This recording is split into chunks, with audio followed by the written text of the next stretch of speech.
When I was 18 years old, I had the freedom to go into a bookies and to place a bet, to have a drink in a pub, as long as I could prove my age.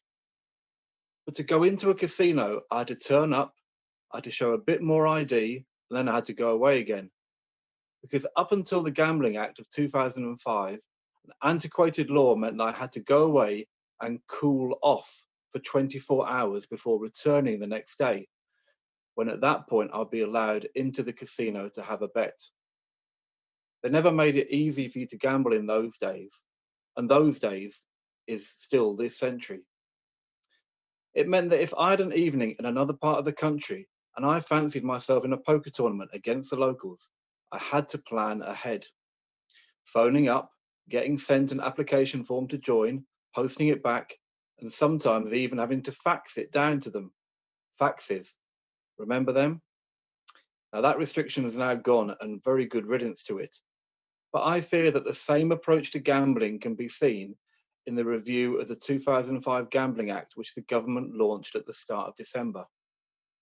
Now, we're unlikely to see that arcane and restrictive bit of legislation come back, but we can still see some of the same thinking in both the terms of reference for the review and the narrative which surrounds the review of the Gambling Act. In the review, the government are asking for evidence and posing questions, one of which is there any evidence that extra protections are needed for the youngest adults, those aged between 18 and 25? Now, you might say this group of people need more looking after than others. You could argue that, but I would disagree with you, as would many others. As actually would all of the official government evidence, which says that this group of young adults are less likely to be problem gamblers than those in their late 20s and 30s. But when it comes to restricting freedoms, especially when it comes to an activity such as gambling, evidence is just chucked out of the window.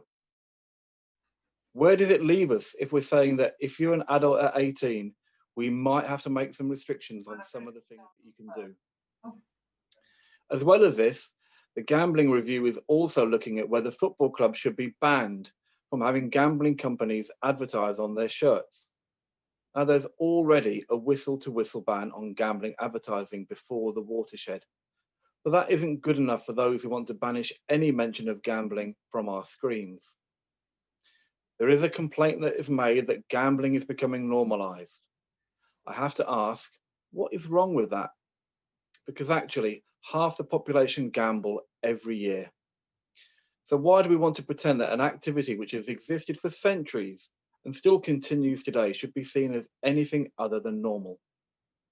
Some of you might not like gambling, and that's fine. You don't have to like it. Some of you may say that gambling's led to some real difficulties for individuals and families affected by it. That's true. There are problem gamblers. There are some people with a gambling disorder. Those individuals need all the assistance and help that we can give them. But that shouldn't mean that we should start to restrict the freedom of others in order to do that.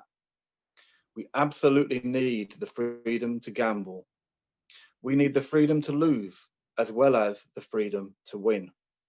I'm very worried about the narrative which seeks to restrict our freedoms, and this is the context in which the review of gambling is taking place.